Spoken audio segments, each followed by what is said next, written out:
hecho el resumen grande de lo que hemos hecho y lo que ustedes han trabajado, porque esa es la clave. Hemos aprendido a construir la tabla estequiométrica, especialmente esta última columna. Han hecho ejemplos, han visto en el Fogler y se trata de construir esta última columna. Y cómo para sistemas de flujos, esto es FA, FB, FC, FD, FA0, FB0. En sistemas de flujos no hablamos de números de moles, sino hablamos de flujos molares. Entonces, pero se mantiene la misma. ¿Sí? ¿Puede compartir su pantalla? No se ve. Ah, bien que me dices.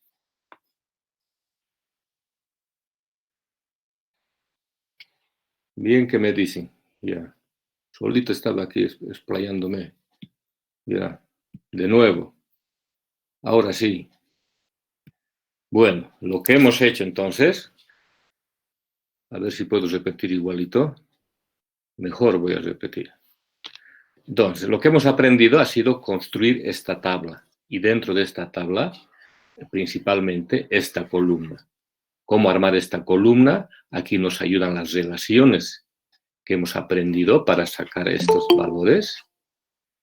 Y después hemos visto que el número hay que practicar. Otra cosa importante, en sistemas de flujos, no hablamos de número de moles, hablamos de flujos molares en sistemas de flujos. Ese es el resumen. Flujo total. Aquí hemos denominado este delta, la relación de coeficientes estequiométricos, este delta importante, que lo vamos a usar bastante para abreviar todo esto. Y después, al final, hemos visto, ya han visto en los ejemplos, cómo, voy a usar esta diapositiva nomás, cómo calculamos la concentración dividiendo el número de moles entre el volumen, o cómo calculamos la concentración dividiendo el flujo molar entre el caudal. B chiquita, no se van a confundir, B chiquita o Q, ¿no? B chiquita para seguir la nomenclatura, para acostumbrarnos a esa nomenclatura. El Lebesgue usa Q, yo también uso Q, pero B o Q voy a usar, cualquiera de los dos. Flujo molar. Entonces la concentración, flujo molar entre el caudal. Y aquí el número de moles entre en caudal. Y hemos visto facilito un caso a volumen constante, entonces este es constante, no varía. Y se nos forma, por ejemplo, CA igual a CA0, 1 menos XA. Desaparece el volumen, se pone aquí con el NA0 y en toditos ocurre lo mismo. Y para concentración también, CA0 es también para concentraciones a volumen constante, para flujos molares, FA0 sobre B sub 0, porque es constante, no varía. Entonces, sale de acá como constante B sub 0. Entonces me queda CA0. ¿No ve? Y me queda lo mismo. Eso hemos hecho con ejemplos, hemos armado, aquí han repasado.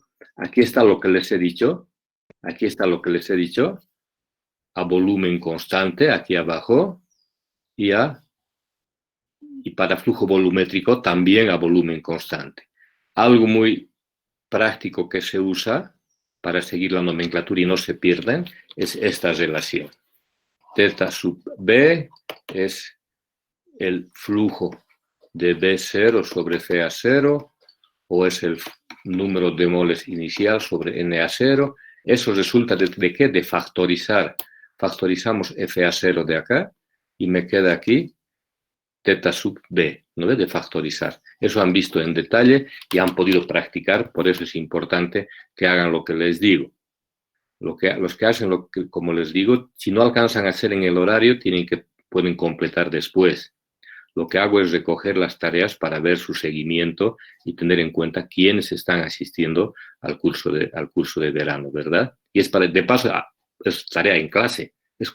Como no estamos presencialmente, es tarea en clase para ir practicando lo que estamos haciendo en el avance.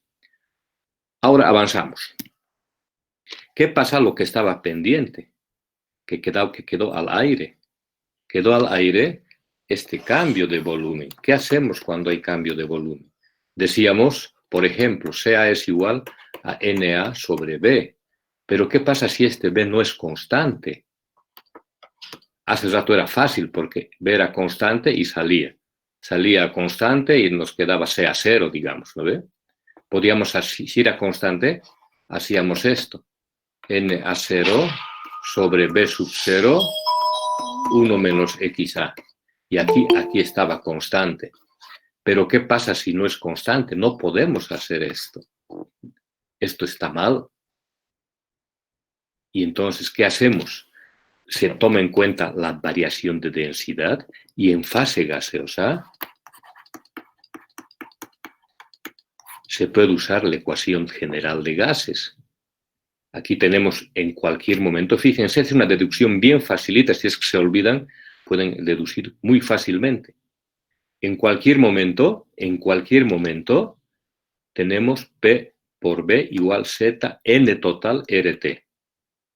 Y al inicio, fíjense, al inicio tenemos P sub 0, B sub 0, Z0, NT0, RT0. Es al inicio y esto es en cualquier momento.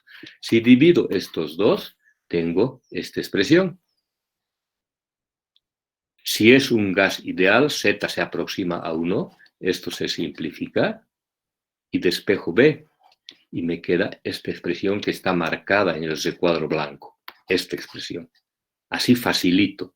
Fíjense, B igual, de aquí despejo B sub 0, este pasa a multiplicar, P0 sobre P, T sobre T0, NT sobre NT0. ¿no ve? De aquí despejamos B y me queda esta expresión que sale muy facilita de dividir.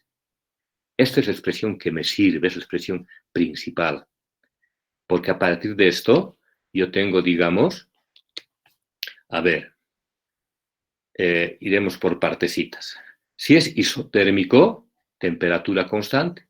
Si es isotérmico, esto va a ser 1. Este semestre, este verano, va a ser, todo es isotérmico. En los reactores 2 trabajamos con no isotérmicos. Entonces, esto siempre va a ser 1. Si no hay caída de presión, P0 dividido en, si no hay variación de presión, esto es 1.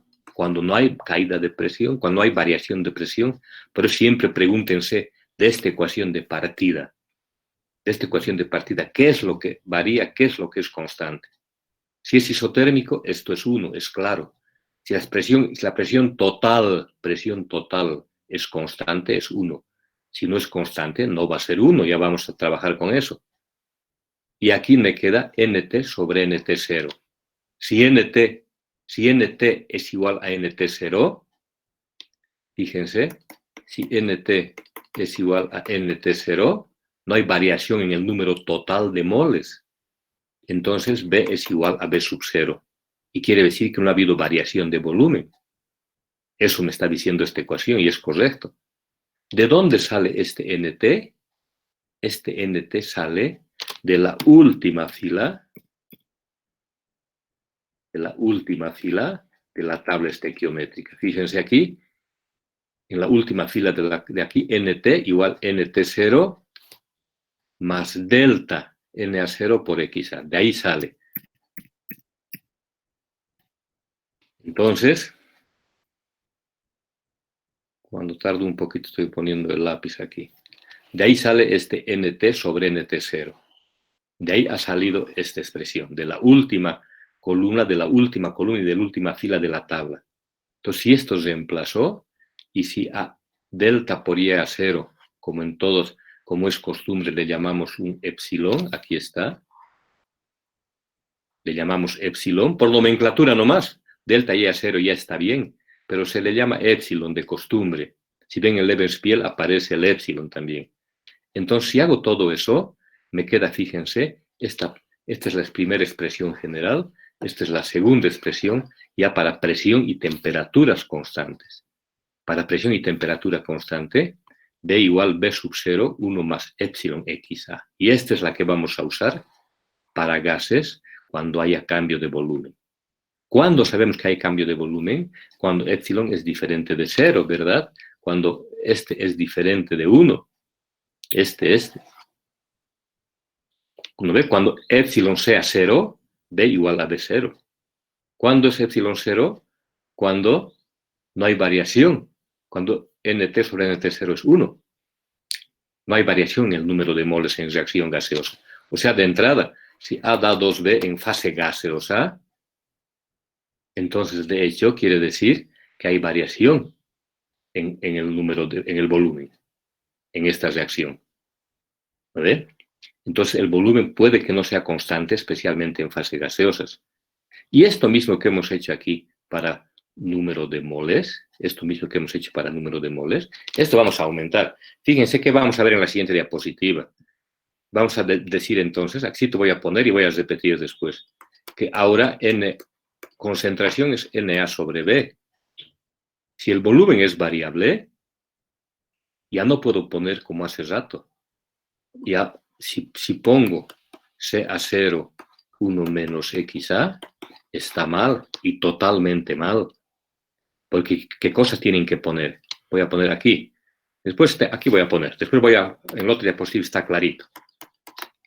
CA0, 1 menos XA, sobre 1 más epsilon XA. Fíjense, esto está correcto, esto está bien.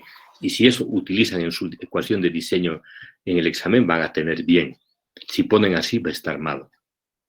Por eso tienen que preguntarse, ¿el volumen es constante? Fíjense, una pregunta clave. ¿La temperatura es constante? ¿Sí o no? ¿Varía la presión? ¿Sí o no? Y de ahí va a salir, ¿el volumen es constante? ¿Sí o no? Preguntas claves que tienen que hacerse para plantear bien. Si no plantea bien, el resto va a estar mal. Estamos viendo las bases hoy y mañana más.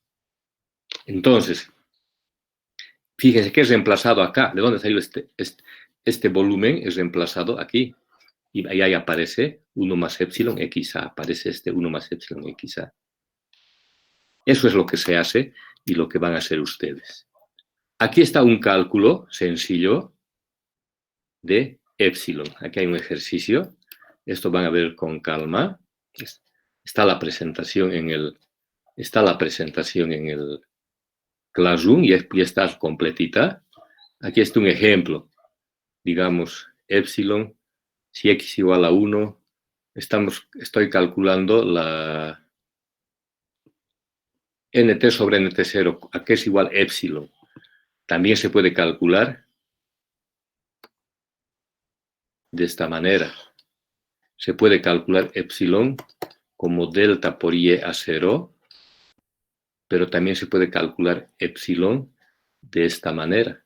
Número total final, como si XA fuera 1, versus el número total 0. Esta forma calcula el Lebesgue. Da lo mismo, fíjense, asumiendo el número total de moles como si la conversión fuera 1. Da lo mismo. ¿Listo? Entonces, esa es otra forma de calcular también epsilon. La que hemos aprendido nosotros es así. Si ven el Lebesgue, van a aprender así. Pero da lo mismo, sale el mismo resultado. Para practicar, ustedes van a hacer este ejercicio 3. Ejercicio 3 se llama, un ejemplo sencillo. Calculen epsilon, eso dice, para la reacción 2A que da B. Inciso A, si A es el reactivo puro. Inciso B, si A tiene un 20% de inertes, digamos. Cualquiera. Entonces, esto van a calcular y van a ver cuál es el valor de epsilon. No es difícil, es aplicar esto de su tabla estequiométrica. Si aprenden como Lebesgue, también pueden aplicar este. Digamos, si yo digo el inciso A, voy a aplicar esto. Digamos el inciso A. Digo que va a haber 100 moles de A al inicio. Al inicio, a ver, síganme. Va a haber 100 moles de A al inicio. Si la conversión es 1, al final va a haber 50 de B y 0 de A. Cuando la conversión es 1. Entonces, este epsilon va a ser número total cuando la conversión es 1, 50, menos número total al inicio 100, sobre 100. Epsilon me da 50 menos 100 menos 50 entre 100 menos 0,5. Ya se los he hecho el inciso A, ustedes van a calcular así facilito. Ya saben la respuesta del inciso A, menos 0,5 sale. el volumen disminuye. Claro, de 2 moles me está dando 1 mol. ¿Listo? Ya saben de paso. El inciso A, la respuesta es menos 0,5. Ya saben, pero van a hacer ustedes de esta otra manera y van a hacer además el inciso B. ¿Qué pasa si pongo inertes? ¿Listo? Van a calcular eso para que siempre, para cualquier, es que ¿saben qué pasa? Para cualquier ejercicio que hagan, cuando lleguen a volumen variable, van a tener que calcular epsilon. Entonces no tienen que equivocarse en este calculito. Claro, imposible calcularse, porque si esto cambia el valor ya va a estar mal. ¿De acuerdo? Por eso es importante. ¿Lo ve? Repito, cuando tengan que calcular la concentración en la ecuación cinética, van a tener que usar, digamos, la concentración de A. Van a tener que conocer el valor de epsilon, obligado. Entonces, por eso aquí les estoy enseñando y les estoy diciendo cómo se calcula epsilon. Y cuando calculen epsilon va a estar ok.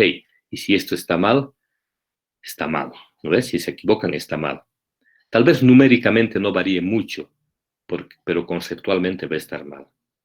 Claro, si la conversión es pequeña, a veces no afecta mucho numéricamente, pero conceptualmente, como yo también voy a calificar el concepto, entonces va a estar mal si se equivocan. Claro, si se equivocan en calcular epsilon. Es lógico, ¿no ves? ¿Qué vamos a hacer? Entonces, así es. Entonces, esto practiquen bien cómo se calcula el valor de epsilon. Parece este ejercicio sencillito. Y si quieren, practiquen también por su cuenta A que da 2B, digamos. A otra, cualquier ejemplo pueden darse. ¿Qué pasa en sistemas de flujo? Este era sistemas de moles. Este era de moles, número de moles. ¿Qué pasa en sistemas de flujo?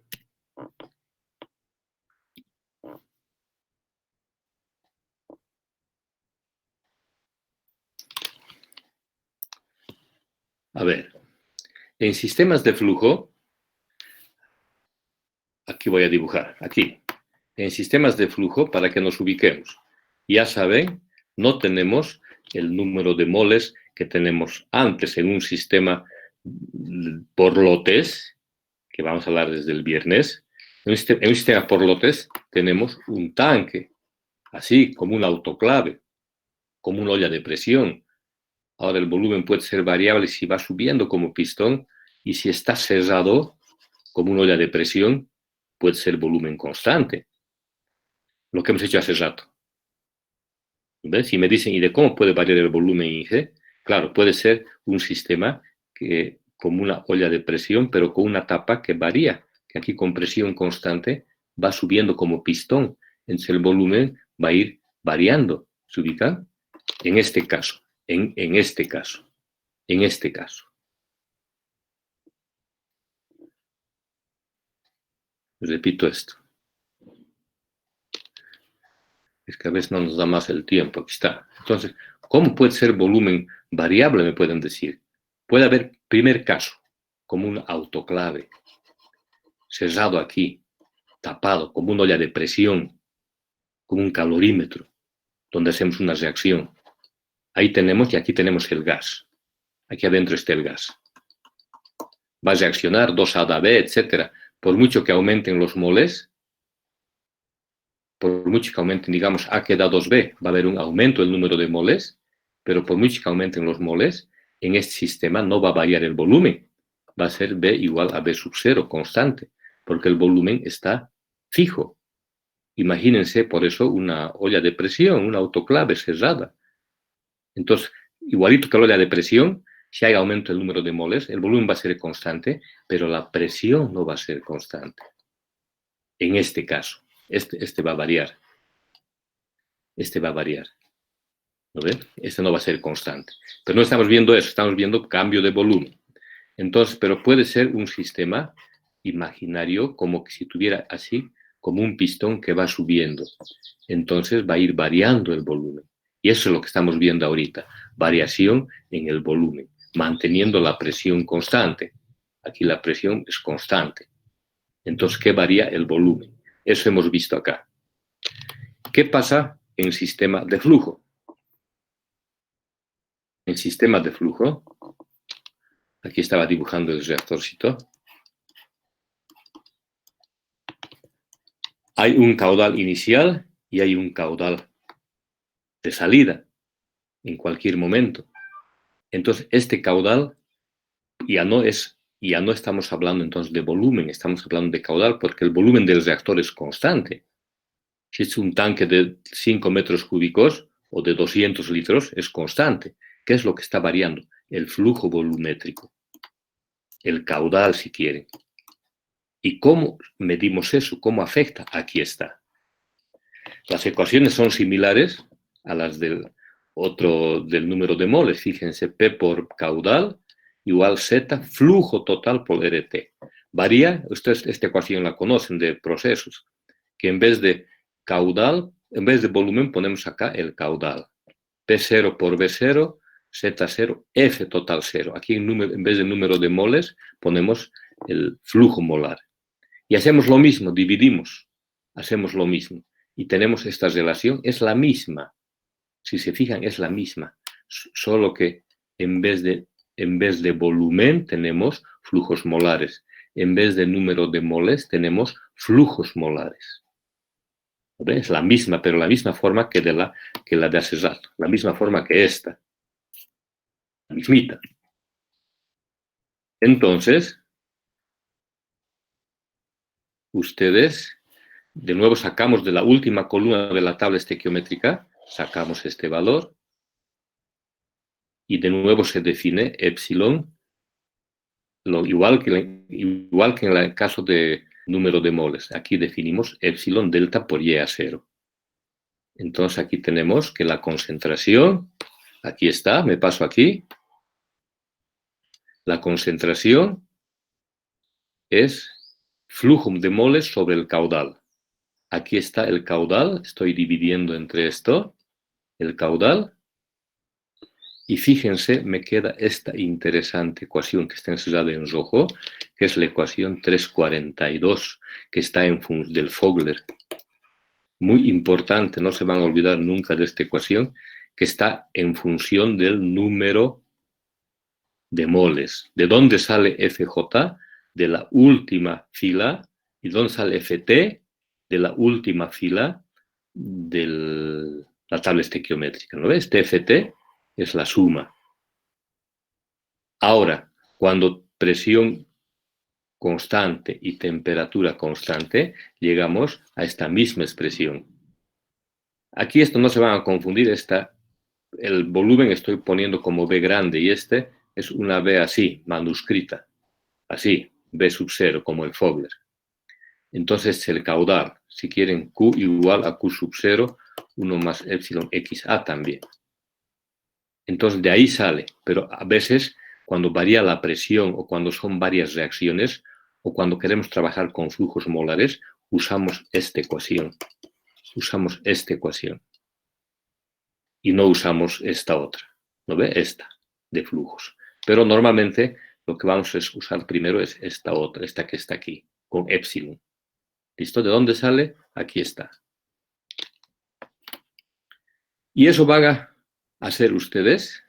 Aquí termina esta segunda parte. Van a hacer ejemplos, de nuevo, fíjense que está facilito. Solamente, claro, facilito para ver, pero tienen que trabajar, pues chicos, ¿no ve? Eso es lo que queda. El ejemplo 3.5 y los ejemplo 3.6, incisos A y B del Fogler. Esto van a ser, de nuevo, para practicar como trabajo en clase. Si no, yo puedo seguir avanzando, tengo más presentaciones, puedo sacar otro, puedo avanzar, pero no sacamos nada, pues si ustedes no practican. ¿No ven? Entonces, los que vayan haciendo está muy bien, se están preparando para la evaluación y aprendiendo. Además que es requisito, estas tareas, es requisito, no vale puntaje, ¿verdad? Porque les estoy diciendo cómo estudiar, pero sí es una prueba de que están asistiendo al curso de verano. Entonces, voy a sacar una tarea de esto, chicos. La siguiente tarea yo creo que es 10 menos cuarto, sí, hasta las 12. 12 estoy poniendo, con calmita, tranquilos, en su casa, es la ventaja, ¿no? Cuando son alumnos buenos o dedicados, todos son buenos, ¿no ve? Dedicados, el sistema virtual es muy beneficioso porque permite ser más autodidacta. permite ser más, uno ir a su propio ritmo, ir más rápido. En cambio, a veces uno se frena mucho en la presencial, pero un universitario, por definición, es una persona, porque son adultos, es una persona autodidacta, quiere decir que aprende solo.